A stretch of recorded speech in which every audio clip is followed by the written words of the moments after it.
My name is Adam Hayes, and until that evening, I believed I understood what love, trust, and loyalty truly meant. My wife, Lydia, and I had been married for 6 years. We weren't perfect, no couple is, but I thought we had something steady, something strong enough to withstand time and temptation. I was wrong. For months, I had sensed a distance growing between us.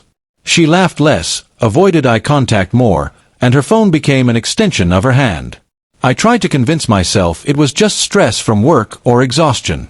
But deep down, I knew something was off, that quiet intuition that whispers truths before the mind is ready to hear them.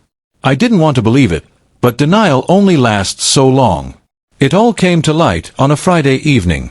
Lydia told me she was meeting her co-workers for dinner to celebrate the completion of a big project. I almost offered to drive her, but decided against it. Something in her tone made me hesitate. Later that night, while I was cleaning up at home, I received a message from a mutual friend who worked at the same firm. It was a single sentence that made my stomach twist. "You should come by the Avalon Lounge. I think you'll want to see something." My heart pounded, but I didn't reply. I just grabbed my keys and drove there. The Avalon Lounge was one of those elegant, softly lit places where everything seemed a little too polished, too quiet. When I walked in, the hostess greeted me with a smile, but my eyes were already scanning the tables. It didn't take long. In the corner booth near the window, there she was, Lydia, dressed in the same navy dress she'd worn on our anniversary, sitting across from a man I didn't recognize. He leaned in close, laughing softly, his hand brushing hers. And she laughed too, the kind of laugh I hadn't heard from her in months, carefree and warm. It was the sound that once belonged to us. For a moment, I froze. The world around me blurred into muffled noise. I could have made a scene, shouted, demanded answers. But I didn't. Instead, I took a slow breath, walked to the bar, and ordered a glass of water. From where I stood, I could see them clearly. She was too caught up in her moment to notice me. I looked down at my hand, at the ring that once symbolized everything we promised: love, honesty, forever. It suddenly felt heavy, meaningless. When the bartender set my glass down, I smiled faintly and said, "Actually, could you send this to the woman in the corner booth? The one in the navy dress." He nodded and walked it over. As he placed it in front of her, she looked up, confused, then followed his gesture toward me. Our eyes met for the first time that night. Her face went pale. The man beside her turned, his expression shifting from curiosity to discomfort. I didn't speak. I just walked over, calm, steady, and without hesitation, I slipped the ring off my finger. I set it gently beside her glass, the small metallic sound cutting through the music like a quiet thunderclap. She opened her mouth, maybe to explain, maybe to deny, but I didn't give her the chance.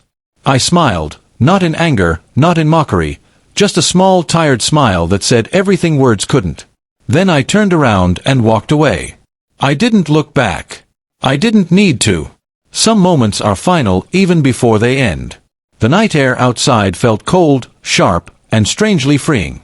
I drove home in silence, letting the weight of years of love and effort fade behind me. It wasn't about revenge or drama. It was about peace, the peace that comes from knowing you faced betrayal with dignity instead of rage. In the days that followed, Lydia tried to contact me. There were texts, calls, even letters. I ignored them all. When she finally showed up at the house, she found her belongings neatly packed in boxes on the porch. I had already met with a lawyer, already filed for divorce. She tried to explain, said it was a mistake, said it didn't mean anything. But that was the problem. Our marriage was supposed to mean something. If she could risk it so carelessly, then there was nothing left to salvage. Months passed, and I rebuilt my life piece by piece. I focused on my work, reconnected with old friends, and found peace in solitude. One evening, while walking through the park, I passed a couple laughing together under the streetlights, and for the first time, I didn't feel bitterness, just acceptance. Pain changes you, but peace heals you. And healing doesn't always come with closure. Sometimes it comes with the quiet strength to walk away. I don't regret what I did that night. I didn't throw accusations or burn bridges. I just placed my ring beside her glass, smiled, and walked away, leaving behind the noise, the lies, and the version of love that no longer existed. And in that silence, I found something I hadn't felt in a long time: Freedom.